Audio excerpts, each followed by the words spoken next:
have the first time ever a double game stream today as Fun Plus Phoenix loads into game 2 against Rogue Warriors. In game 1, Fun Plus Phoenix absolutely running over Rogue Warriors in 17 minutes as the first two parts of the draft looking exactly the same.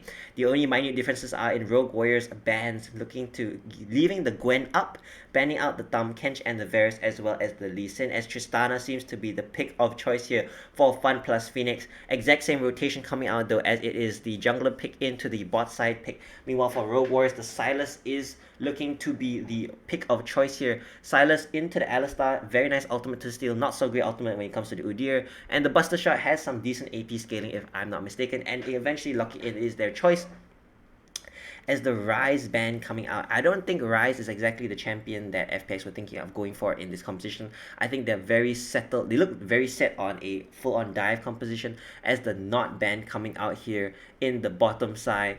Alistar counters out Rel, so you don't need to worry too much about that. It also has pretty comfortable lane against a Leona, so I suppose they're just banning out the point and click ultimate of Nautilus. As a Lucian ban comes in here from the side of Rogue Warriors rather than FPX. I'm kind of surprised by that. You know, Nuguri and Doingby aren't really the first people that come to mind when it comes to Lucian pick. It's more of like a Crying and Xiaohu kind of area if you ask me, or maybe like a Showmaker and used to be Nuguri, but I guess now can't. As FPX, what will they do their last ban? Of course, they could look to ban out the Wukong again, give their top laner some. Banning out the set! Interesting, this is a bot lane set ban for sure, because I am 100% sure that they are very comfortable with the Ngar pick into the set if Rogue Warrior were to have the opportunity to lock in a set here for the 4th pick. It looks like Rakan is the poison of choice coming out here. Rakan does have a I think Rakan, I think Rakan does pretty decently into Asta, because I think when you do the grand entrance, by the time he tries to headbutt you, by the time Alistar tries to headbutt you away, it'll be too late as Gwen is locked in here. Here we go. This is 100%, okay, I wouldn't say 100%. This is most likely a top lane Gwen, as two of the most recent champions of the game look to be locked in here. That doing be just playing around with the fans, as Crisp looks to be locking in this Viego. Is Viego going to be the pick? If it's Zoe, I'm going to be very surprised. Viego is the pick. Interesting. I think this might be a mid lane Viego. I mean, FPX's composition have pretty weak engage with just the Alistar, a bit of follow up with the Udyr, and then everything else just dives in head first, I guess, with the Gwen as well as the Viego. Kennen looks to be the hover here coming out for Rogue Warriors 8917. I suppose he feels more comfortable with that. In fact, he feels more comfortable with the Wukong. I can't say I don't like the Wukong because I mean, he does have the passive armor he gets from fighting the Viego, but Viego has insane sustain. But it looks like this is going to be a mid lane Viego and a top lane Gwen with the AP damage that Nuguri's Gwen does. Perhaps the Wukong pick isn't going to be so good. In fact, Ignite Teleport is the summoner spells of choice coming out for 8917. Not going to have that nice little flash to get into position. In terms of engage, Rogue Warriors have a little bit more consistent engage with the long range equalizer as well as the oh my god, what's it called? The quickness, there we go, coming in from the Rakan. Looking at both the teams, FPX look to be able to play towards bot side. That being said, Nuguri looks like a pretty weak top side champion. So I think Rogue Warriors actually have the opportunity here to play towards top side, because I don't think Gwen does particularly well in the early stages of the game. Not much CC. Does have the W, I think it's the W that the Sinja alt-esque kind of spell in order to protect himself so from range dives, but then it's a rumble, so at the same time, and he's kind of squishy, so not much CC though, admittedly, coming out from the top and jungle duo. In terms of the mid and jungle duo, again, it's a Sylas and what is it again? Oh, Udyr Viego, fantastic 2v2. For the side of Rogue Wars, it is a, what is it? I've completely forgotten what that pick was. It's a Sylas and what is the pick? Okay, I just need to wait to see for the game to load in. That's a really cute drawing. That's definitely Tian. It's a rumble. And again, Rogue Warriors, I don't really like this double AP. It's quite a weak 2v2 as well. Like, Viego most definitely has a great time into the Sylas. So, revising what I said just now, Rogue Warriors giving the early game up in favor Rogue Warrior seemingly just giving up the early game in favor of FPX, and you never want to do that with FPX. If FPX, you want to fight them from the get-go. You cannot give ground to teams that know how to play the early and mid game out, and FPX, that is their strong suit.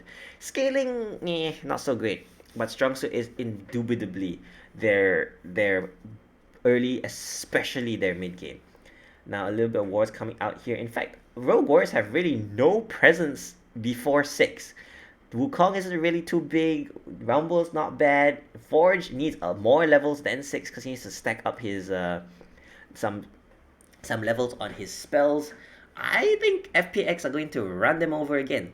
But then again, I'm biased. Okay, so FPX, I think they are potentially going to want to play more towards bot side. I mean, Gwen running rampant in the backline sounds like a dream come true. It is true, but just getting the LWX and Crisp ahead, I think is just going to be a better outcome. As this time, FPX actually leashing out in the bot side, as is Wuji as well as Kai Xuan, helping Coke out in the jungle bot side. Both of them will return to lane late as a bit of a scuffle starting out here in the top side as between Nuguri and 8917. Nuguri just trying to give the monkey a little bit of a little bit off the top, so to say.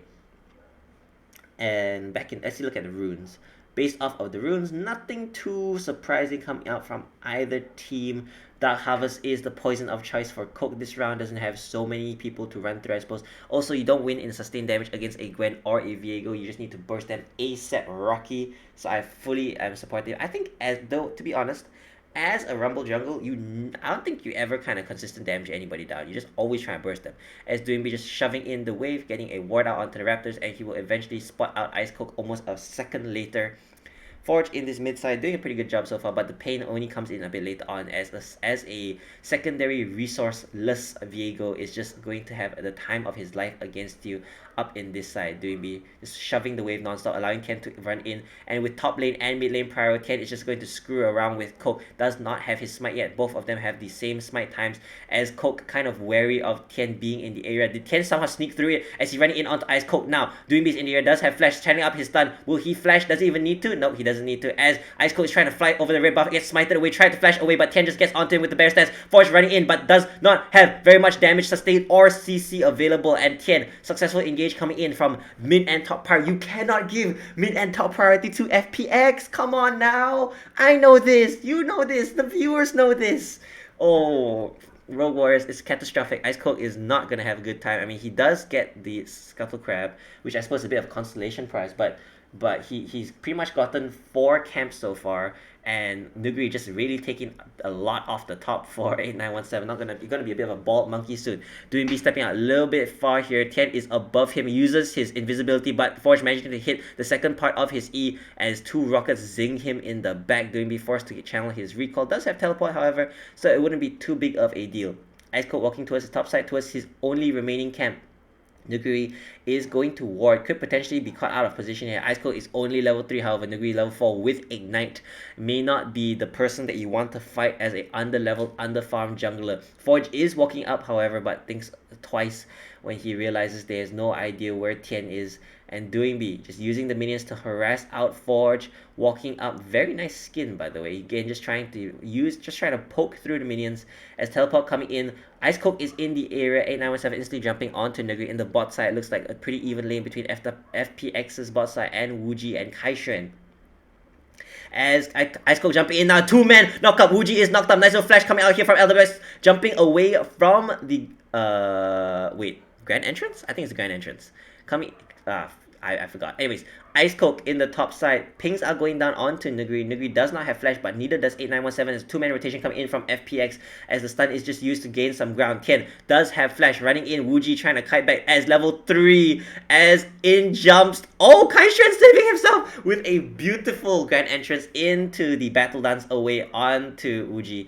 Wuji did have flash, did have heal, and but the main thing here is that again, for the second game in a row, FPX's bot side have been able to... FPX as a collective have been able to just zone out the bot side of Rogue Warriors. There's just a huge differential here, as FPX isn't really making huge plays, they're just making minor plays well. As Ice Cold is turning in the corner, Forge is fighting out Doomby trying to get some damage back onto Forge. Forge has kept him enticed for long enough, but Ice Cold does not have Equalizer, will not be able to shoot anything through these minions as the Flame Splitter comes in, Doomby taking a little bit of damage. Tian is right below them as Kaishuan is also above. Looks like they're planning to fight again for the Scuttle Crab, but Scuttle Crab is spawning in the bot side. Perhaps they're going to try and make a play towards Nuguri here as 4-man Death Ball, 3-man Death Ball is in the jungle of FPX. Crisp is in the area as well. I like this coming out from Rogue Warriors. They're kind of forfeiting their bottom side, however, but I like that they're trying some kind of play. But unfortunately for them, Crab is in the bottom side. This feels a bit forced, as Dragon's now going to go over to FPX for basically a wolf camp, which he is probably going to lose a Grump camp for in return. And then Scuttle Crab goes over towards FPX as well. That rotation was whoa. I like the proactivity, I like the idea behind it, but overall it was a bit of a waste, I think, and it gives more than it gives. Gives them more than it gives you. In the bot side, Wuji unable to step up. Despite the natural innate pushing ability of a Tristana, Wuji is still unable to step up because, you know, there's an Alistar in the area and there's most definitely a Udyr in the area as well. Nuguri just freezing out the wave, feeling mighty comfortable in that location, not probably going to be dove by anything over here. 2 pink wards dropped in FPX's top side. Jungle's going to give Rogue Warriors some nice decent vision. In terms of vision, of course, the bot river is completely dominated by FPX as Nuguri just finishing up his freeze right now. LWS getting some harass onto Wuji, walks away from Kaishuan, walking into his own wave. Nope, doesn't manage to trigger it. Ice Cold now is still level 5 to level 6 of Tian, is 20 CS down. Man has not been having a good time. In the mid lane, Forge is a little bit CS down. Kind of same thing going on in the top side between Nuguri and 8917. In the bot side, 20 CS lead now acquired for LWX after the wave went down to the tower. After a nice little rotation coming out from Tian and Doingbi, just zoned Wuji and Kaishuan away from the wave completely. Yep, finally Ice Cold hits level 6. And with that, will he be able to make the plays that are necessary to get Rogue Warriors back into this game? First, they need to equalize. They are already 1.2k goal down at 7 minutes. Hopefully that goal lead does not balloon massively in favor of FPX yet again, as in comes Kaishuan, but a nice little buffer on the rocket jump from LWX allows him to get away from that scot-free. I'm pretty sure it's called Grand Entrance, but Grand Entrance also sounds like Grand Skyfall. I'm pretty sure it's Grand Entrance. And I'm going to call it Grand Entrance until I figure out what the other name for it is. As Nuguri and Tian just finished starting up the Rift Herald in the top side in full view of Rogue Warriors. But Rogue Warriors are now only rotating Kaishuan out. Chris is going to be in the area first as Forge turns the corner. Doombi is slightly behind him. Ice Coke's in the area. Equalizer is available as well. Doombi using the invisibility to his advantage to get himself into position. Instantly starts up the fight, but the Rift Herald is taken so low. Tian finally smites it away, picks up the Rift Herald, and Kaishuan is in the area to make sure that they do not get engaged upon. Does not have the quickness, does not have level 6. Only level 4.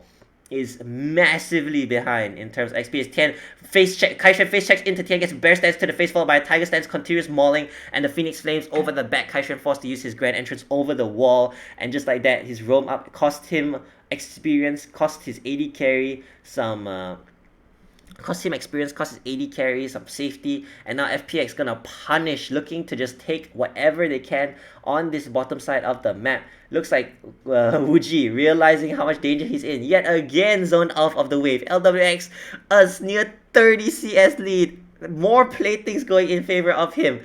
One level up, this is catastrophic. This is massively huge. Now Nuguri is taking blue buff away from Tian, helping his jungler to counter jungle himself, and Nuguri just bringing it very smartly into the bush, not allowing Ice Coke to come and steal it. Ice Coke was of course spotted out on the wall. Nuguri jumps over the wall. LWS just having the time of his life with this tower. Kaishuan is still level 4. No, Rakan doesn't do so well early game. He's very much scales very well, as Ice Coke is caught out here by Nuguri, does not have any CC as Equalizer is dropped onto himself. Ice Coke forced a flash, and just like that he will be able to escape. Basically Equalizer not doing very much damage. Doombi did use his flash, however, as looks like bot lane tower is going to be taken down. Ken is in the area as well, does have Rift Herald. Kaishuan is finally hitting level 5, but is so far away from level 6, it's appalling. Chris probably isn't that close, but I bet you he is still miles ahead of Kaishuan. Kaishuan is, he's in trouble, as the bot side is looking to be potentially Doven here. Ice Cook is in the top side. Forge does have teleport and is running down mid lane right now, but Doombi is also having some tower platings for himself for lunch. As Nuguri looks to be jumped on here by Ice Cold, level 7 to level 8. Nuguri taking tons of damage. That W will not save him as the Flame Spitter just tears Nuguri to shreds. Nice little damage coming in here. Okay, at least a little bit is being won back across the map. Nuguri has his teleport though when he respawns, as does 8917 will be able to make a play here. Kaishuan yet again face checks again to Tian. Yet again, Tiger Stance into Phoenix Stance doesn't deal too much damage, as Doombi just fighting Forge under tower. Rift Herald point blank takes a bunch of playthings to Tian and Doombi yet again. 8917 doing his best to push as fast as he can, using the Nimbus Strike for attack speed, using the Qs for auto resets. And with Dragon spawning in 20 seconds, looks like that's going to be the next fight that we see. The only even point in this entire map is mid lane and top lane for Rogue Warriors. Everything else has gone to hell in a handbasket, of prettily ordained handbasket admittedly, but still a handbasket, as Nuguri pushing out the wave. Will he rotate down as well? Teleport coming in there from 8917. I don't know if that was such a good idea, honestly, as you might lose some minions, but I think now your team loses the dragon because the bot side of FPX is just so strong, and if you don't have the Monkey King over there, you lose a huge bunch of team fight potential. Chris already 6, Kaishuan still level 5. This is catastrophic. They're gonna have to give this one up 100%. Forge looks to be rotating down, as is 8917, as the Grand Entrance comes in, buffeted again by the Rocket Jump. LWX perfect time as usual. Doombi just getting some pressure out in the bot side, pushing in the wave. 5 members of Rogue Warriors are in the mid lane, rotating now towards Dragon. Tian does have flash, so he'll be able to get over the wall. He doesn't even need to. Looks like he's just going to run out with the movement speed he gets from his Nimbus Cloak, as well as Bear Stance.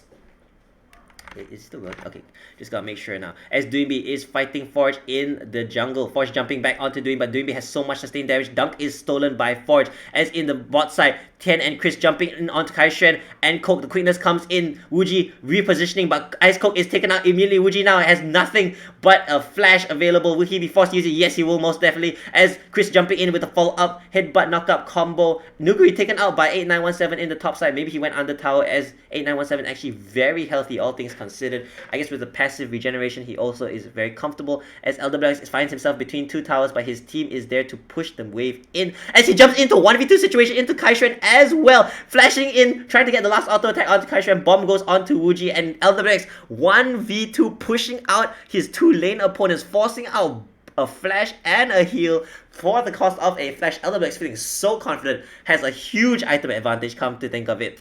Explains the confidence. Nuguri not doing so well here as teleport is coming. That is doing the 8917. Does not have flash, does not have ultimate, does not have ignite. Will he be able to get away from this? Has 1 level advantage as teleport is coming in here. That is Forge. Forge is level 10 to Nuguri's level 9, and 8917 not taking any damage. That passive coming in, giving him so much resistances. Doombi just trying to sustain up on the wave. Innate lifesteal is a huge thing. Crisp is in the area, walking up, does not have flash, does not have ignite, is walking. Looks like with 8917 leaving, I think Forge might be in danger of getting Doven here. Crisp does not have his ultimate, however, and he's not going to be as tanky as one would expect a Alistar to be, as Doombi just thrusting forth with his Blade of the Ruined King continuously, just pushing out the waves without remorse, without just a second thought. Kaishuan is in the area, quickness is nearly available, but he is clearing out a pink wall. Crisp is in the area as well. Elebrex is also pushing out mid lane. Let's see what happened in the top side here, as both of them dash towards each other. The ultimate coming out from 8917, actually doing a nice bit of damage. Nuguri is actually quite tanky, but the Ignite coming out here actually... Ignite is actually what won him that fight. A nice little play here, as Doombi is taken very low. Kaishuan is taken extremely low as well. Ice Coke just running out of the game, of the top side jungle. FPX, though they don't get anything, they get pressure, they get vision in the top side, as Rift Herald number 2 is spotting. Tian is running out, is a little bit low, about 2/3 HP, 3/4 HP remaining. Doombi is just starting up Rift Herald by himself, sustaining with his passive as well as that Vamp Scepter. And looks like second Rift Herald is going to go over to FPX unless a nice equalizer comes in to steal it. It is Smite. He's a bit far away to be smoten away, as Tian just face tanks the Void Seeker. And 8917 along with Ice Coke a bit late on the rotation will channel their recall, is spotted out here, and Chris stops his recall, sees potential for a play. no, he's just here to protect LWX, I think, because it's just the two of them up here, as now three members of Rogue Warrior are in the area. Kaishan does not have the quickness, does have flash though. Does have one knockup with the Grand Entrance as well as an exhaust that's nearly out as Tian stuns him out before the Grand Entrance can complete. Knocks him, close light him out of the air as Chris is in the area. Heavy Wrap about pulverizes the clone and then doesn't flash in, just walks into the area. 8917 using his ultimate, but the Cyclone is knocked away by the Buster Shot. Forge does have Alistar ultimate and is walking forth because he feels pretty safe. Second part of 8917's ultimate is thrown out onto the wave, and Wuji in the mid lane, because he didn't really rotate, will be able to soak up a nice bit of XP and try and catch up in terms of gold. 50 CS behind his 5-man FPX are running up here. They do have the Rift Hell available to them. Doing B10 and Degree just skulking around on the sides as LWX just sieges mashing away at the tower. Wuji not really getting too much done, honestly. Picked up 5 CS at the cost of the tower topside. And FPX are just so strong right now. Rogue Warriors trying to jump in. Equalizer goes wide as the quickness is triggered. Also, catastrophe unfolds before our very eyes, ladies and gentlemen. Unfortunate turn of events, to say the least. Equalizer going wide. Quickness triggered because he thought Equalizer would hit. Good preempt coming out here. Infernal Drake spawning in 40 seconds time.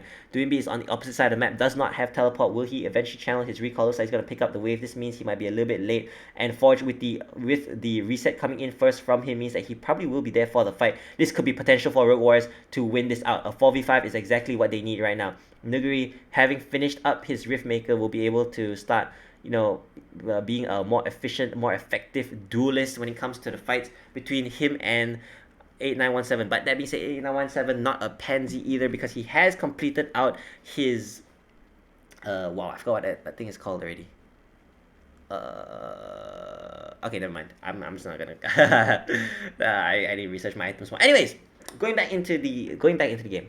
Looks like Rogue Warriors are playing more towards the top side as 8917's ultimate is forced out by Nuguri. Nuguri with the sustain coming out from Riftmaker as well. His ultimate Ignite was not used by 8917. That's the difference. The healing cut coming in is really what saves 8917 in these duels.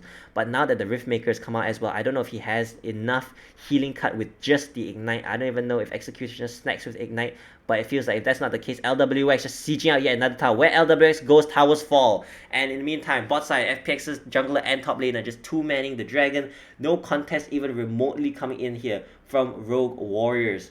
And this is looking pretty catastrophic, I'm not gonna lie. They have lost 5 towers. This is a relatively low kill game, but Rogue Warriors are still 5k down at 17 minutes. Good news is this game won't be such a shutout. This game won't be such a blowout. Won't be such a this game won't be so. It's not gonna be as bad as last game. Last game was a complete, utter, one-sided decimation of Rogue Warrior, a dismantellation, eradication, obliteration, every other Asian possible except perhaps it was the one that when you're Salvation. That's the one. Except Salvation. That's the only Asian that was missing from there. As LWX now two items up with a stopwatch against Wuji with his 1 item available. Still the 50 CS lead is maintained. CS is pretty even for the mid lane and the top side as FPX just out rotating. I'm not quite sure what Rogue Warriors are doing. Why are they playing? It's like they just decide, okay, we're gonna play towards bot side now, and then completely just don't care what FPX are doing on the map. That's not how the game goes. This ain't a one-man dance. This is very much a two-person thing. It's 8917, split pushing. That's good. That's great. But you also have a huge teamfight ultimate that your team is most definitely going to need in order to survive the oncoming divations. You're about to lose a tier 2 top tower for a tier 3 bot tower. Though honestly, you probably won't be able to defend this tier 2 top tower regardless. So I suppose maybe to a certain extent it is kind of worth it. Doing B just tanking out all the damage. They don't even get the tower! Catastrophe! Okay. It's fine. Rogue Warriors, PMA. They can come back from this. They can. What needs to happen is I don't even know what needs to happen. They need to get like a 5-man quickness into a 5-man equalizer into a 5-man cyclone just to keep everyone on the equalizer and pray that equalizer just decimates them. Because FPX are pretty squishy, which means there is the potential for FPX to misplay heavily and get completely swept. So this game there is potential for this game to be blown wide open. Rogue Warriors it's within their capability. It's within the gaze of the horizon. It is within hope. It's not likely, but there's hope. And that's all we need. As teleport is coming in here from Doinbi, just wanting to be out on the map. Doinbi face checking right into Kaisha. Kaisha's got the tendency to face check against things that he really doesn't want to. As exhaust goes down to Doinbi. Nice little headbutt coming out here, saving Doinbi from a cycle coming from 8917. His ultimate is popped as well. Ultimate is taken by Forge, but Forge is busted shot to the back. In comes the cyclone from 8917, but LWX takes out Kaisha with the bomb in the back line. And Nuguri jumping over the wall. It's a 4-5 situation. Chris rounding the corner. Tien is just running in Doinbi, and 8917 goes down to Doinbi as Forge is left on to Nuguri. Tien is just chasing Ice Cold out of the fight, and at the top side there, duel between AD carries goes in favor of LWX, who has the stopwatch available as well as the item advantage. Shen tanking up the last tower shot will be taken out, and it is a ace as well. I'm pretty sure the game could potentially be over now. It looks like death timers are short enough that FPX will contend with a Baron as opposed to the Nexus or even a Inhibitor. As Kai Shren, yet again, face checking, he's got a tendency to just turn the corners into people he does not want to see as he just gets jumped on, forced to use the grand entrance out, forced to use the exhaust, unfortunately Doinbi disengaging very well. Nice headbutt coming in there from Chris, saving Doinbi from an ultimate, from the Cyclone, and then the bomb coming out, Kai Shren is taken out by the Ignite as well, and then the Forge is just buster shotted back. Cyclone eventually comes out, but he's forced to run away as his team is just not in the area, and then FPX just run it in. Tien with Nuguri on his back, just sprinting it down. Elbex rocket jumping in, seeing Wuji flashing out onto him. Wuji 2 levels down, nearly winning that fight to his I'm not sure if that stopwatch stopped the auto attack. I think it might have, which actually might have just been Elderbeck saving himself, and then Tien realizing that, you know what, I'm gonna die anyways, I might as well just bring you with me. And during the entire replay, Baron, of course, going in favor of FPX in spite of not having a jungler. Kaisha not wanting to face check for the 4th time into another member of FPX, hopefully. He is now level 8, which is, he's still a level down, but at least he's gone over the level 6 threshold. That's really the part that matters for the Rakan. So good things, good things, good things. Of course, the unfortunate thing is that he's pretty decently far away, it seems, maybe 750 gold at least from his mythic item, as Chris face checking into basically 5 people with Tien. As Grand Entrance comes down, knocks up Chris, equalizes, jumps down, but only hits Chris and Tien. Chris and Tien are tanking out everything, but there's no one in the back line. Doinbi is in the back, he's charmed up, is using his ultimate to try and jump out, but Forge is in a 1v2 situation between Chris and Doinbi, a little 1v1 going on there, as the win goes heavily in favor of FPX. Meanwhile, you know, it goes heavily in favor of Doinbi, I was gonna say. Meanwhile, on the bottom side of the map, FPX are just tearing it up in Rogue Warrior's face. It's as though Baron gives you like a advantage. No, actually, it's the huge item advantage that's been acquired across every single lane. The only people to die so far are the jungler and the top laners of FPX, as Tien is now just tanking up the Nexus towers, both of them at the same time. FPX not wanting to mess around, not wanting to waste any time whatsoever, as the last minion is taken down, but it is regardless of that, the Nexus is falling 5 minutes longer than the first game went, as Doinbi tanks out a bit of the Nexus, the bit of the fountain turret before walking past and last hitting the Nexus. And just like that, ladies and gentlemen, we bring you to the end of Game 2 between FPX and Rogue Warriors, and the actual conclusion of the first game of the LPL Summer 2021 split. No masks, it seems, are required for players now. Interesting. Well, I think China's doing a real good job, as is the US, of course, and Europe seems to be doing a lot better now in terms of the COVID situation. So, with that, ladies and gentlemen, thank you so much for watching our first ever double stream. The entire game is ended now. It was 2 pretty short games. I think for short games, this is what we're going to do in the future. Thank you guys again so much for watching, and see ya!